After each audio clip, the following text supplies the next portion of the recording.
Kodwa inye nje into ezosixabanisa nama-South African, especially labayana niyazazi iqembu lakhona. Yabona leli qembu leli elizenze ngathi kumbe lona li-special, engathi lona mali liya ngale endaweni nifika likhipha igolide, kanti cha, likhipha into enukayo nje Nkosi yami, njengaye nje wonke umuntu. Uyabona kunalaba my brothers and sisters base-Malawi, Mozambique, Nigeria. Those people don't understand isiZulu. So when uzobathuka ubabize kwerekwere, grigamba, shangane, what, wonke lezi zinto ezibhedayo. And guess what? They keep on smiling because they don't understand your language. Babona umuntu nje wakhuluma nje upopa nje wakhuluma nje, they keep on smiling. Ikanti-ke ubuso ubuya kimi. Wabona ungabuya kimi nje sathi nje kwe. Vele nje sengihle ngakubona ukuthi uyambona ke lo sekabheda manje. Again, guess what?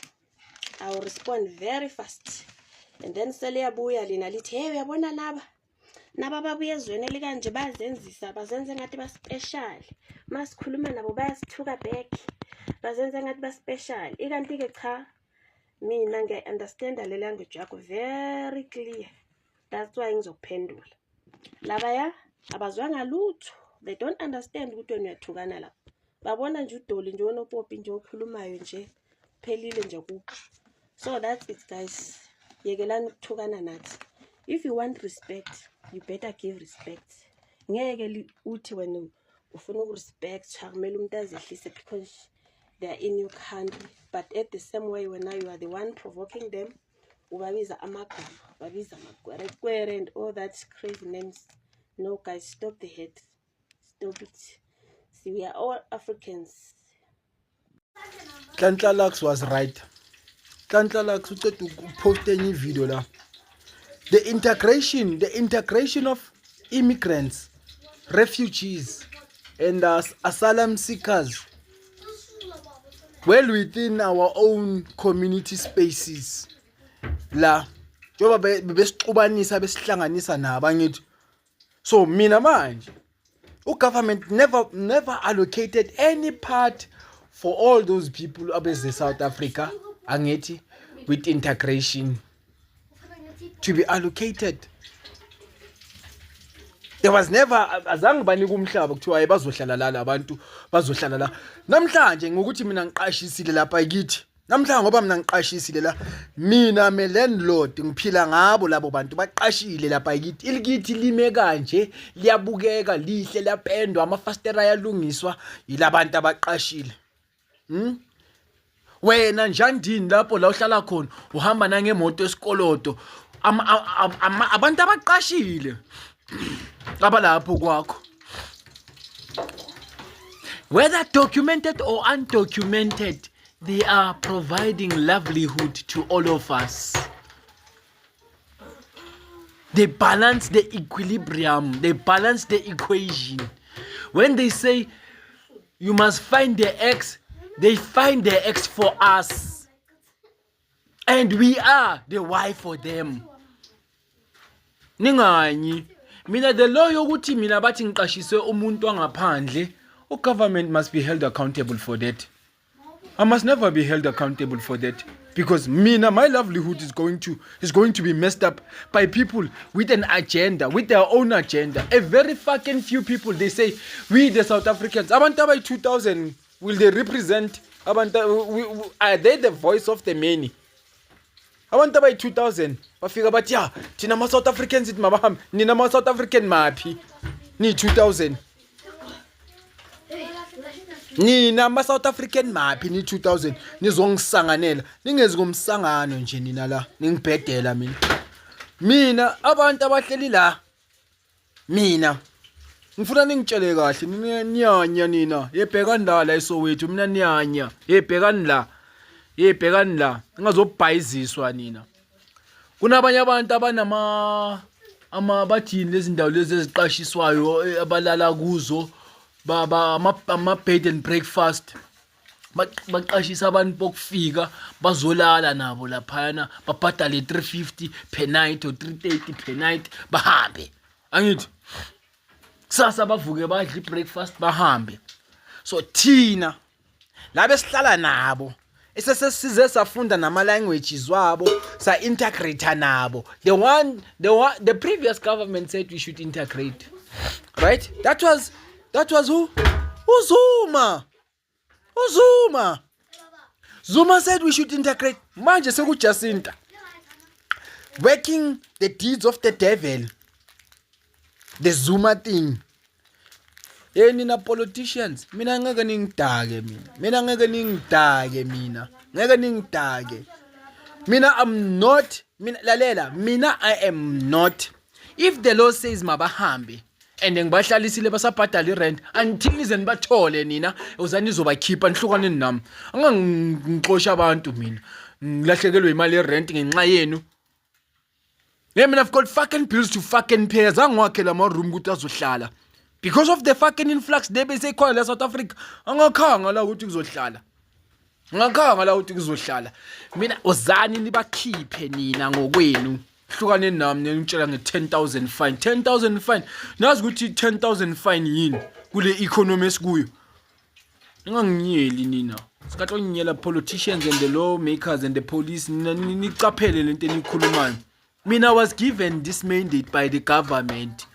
You integrated us. You integrated the migrants, the foreigners of which are whites and the Chinese. You can't tell me that umuntu obuya la Africa is a foreigner. You are fucking mad. Can't tell me ukuthi umuntu obuya la Africa is a foreigner. He's a migrant. He's a traveler. Just that he has to be migrating into another place. Traveling to another place. I'm not a foreigner in Africa, mina. I'm not a foreigner in Africa. A black man can never be a foreigner in Africa. Even a black American can never be a foreigner. This is his motherland. Maybe yena marimvela pyabo bonke basuka la. Africa is the mother of all nations, baba. All tribes except for whites. Fuck whites. Ye fuck yele mense man. Ye fuck. Bakithi abathole phela lezi zitolo, abathole lama salon, abathole lama barber shop, abathole lama car wash, abathole. That's not leqoki. Mina ngithi with my own intellectual a capacity, right? Ngivuke ngiyotoyitoya. Uyatoyitoya, utoyitoyelo. Utoyitela ukuba ne car wash wena. Utoyitela ukuba nezinto nyana lezi ezincane lama crumbs nyana la car wash sithole lama car wash sithole le izitolo. Ushuthi mazulu ekhande amakhandeni tshelani mina nilwa kangaka Zulu phambili Zulu nilwela ama car wash izitolo nina nama barber shop nizonda abantu nize nibaxoshe nize kokunye nize niluthe nama grocery abo the way ninenza ngakhona okwenu nikwenzayo yazi nibazonde ngoba uphakela umthakathi uthi mabahambe ane uyanilahlekisa lo mkhulu uyanitshela ngemali yenu ekumele ngabe nayithola nina ngemine le eyakhwele emzumbe eyavulwa lemzumbe kunemine eyasungulwa emzumbe. You know why angakanitshele ngemine eyasungulwa lemzumbe ufuna ukuthi nifocus entweni ezi useless. They will never tell you about big projects, big money, where money is being made, where we're supposed to be getting our money from. Sihleli kanje thina umhlaba okhokho nalo angakhulumi ngawo yena lo babo ixoki nyamzonda mina nyalizonda ixoki, the one who dishes for a witch uphakela umthakathi. The one who dishes for a witch, that means he's a friend with a witch. Yangithola? You grasp what I'm saying? So nina uphakela umthakathi uyasilahlekisa usilahlekise kakhulu. We are fighting khona manje, we are fighting navele ngithi amaPakistan mela hambe nami ngiyakuvuma lokho. So usoyibamba ngani leso siphaza? So you have to be funded by government, then you are not going to work hard wena. The point of the matter is we need to learn how to work hard. We need to learn how to take the risks for our own future. The risk that we take, we have to take the risk of being in business with our own money. Uzoba in business with government's money, with somebody else's money. Are you going to be serious when? Ngoba masingapheli leso stock, usanga stocka wena sokucabanga amakhavela nama Brentwood. socabanga amaviyela lamalebuli nyana wena womsangano. Usanga stoka wena. Let us be rational and be for yabona masingaba ne focus serious and stop being short-sighted and be more focused into ezi kuneyinkinga zaseNatal yena kubo le kwama uthobuya konje khona labuya khona yiphi into akayenza masuse zonke le insizwa zimobilizayo for hate asuse bonke labo bofela emntwini nabobani bonke labantu abamobilize for hate and for their own benefit nabo it is for their own benefit izisu zabo inabo nabo balwela imndeni yabo abekho for this thing fighting this thing for mahala uphakela umthakathi hamba ngemoto ayisponsoriwe ukwabona uJacinta imoto ahamba ngayo ukwambona uphakela lo mfana lo umchunu ukuthi uhamba ngani all those leaders those who are in the forefront balapha for imali. They are being funded for you to be stupid. They are being funded for you to be to be ngoba bayazi they are going to capitalize on your hatred. Vela amazulu thina nje singamazulu foka ngizifaka lapha nina nje ningamazulu ni hatred ninenzondo ninalento leyo ukuthi umuntu omnyama fanti nimzonde vele ni xenophobic ni tribalistic and tribalism it's in your blood, it's in your DNA. The day to uphakela umthakathi uyayiphatha South Africa, that will be the day nizobona the true colors of that person. Kungafa abantu ngoba naye unale into obukhosi unale into ukuthi makukhulunywa naye kumele akhothanyene nisazombona ku DStv. Angithi uzuyavela ke manje ku DStv wenza imali ngapha nangapha udlala ngathi usenza sibe yidididi zakhe. Sizonda abafowethu base Africa, we are now being labeled sonke manje South Africa. Even some of us, we are not xenophobic or Afrophobic. We do not hate our own African brothers, but manje we are all being labeled as such. Africa, please, when you see my face, when I get to your country, please accept me. I do not hate African brothers and sisters. We are one thing. We are being tortured by one system. We are under the same fucking foothold of the whites. Period. The mines that are in our continent, the plundering of our minerals, the dispossession of our lands and our culture and our political sovereignty is being undermined. And who undermines us? Whites.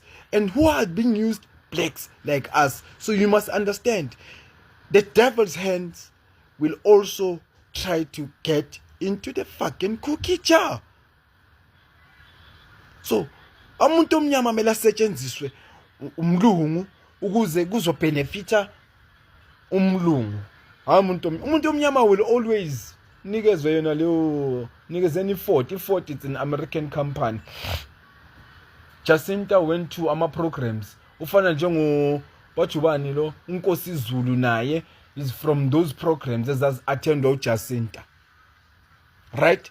Those people are nothing but the vessels of the whites, and uJacinta is nothing but a spear of the Umkhonto.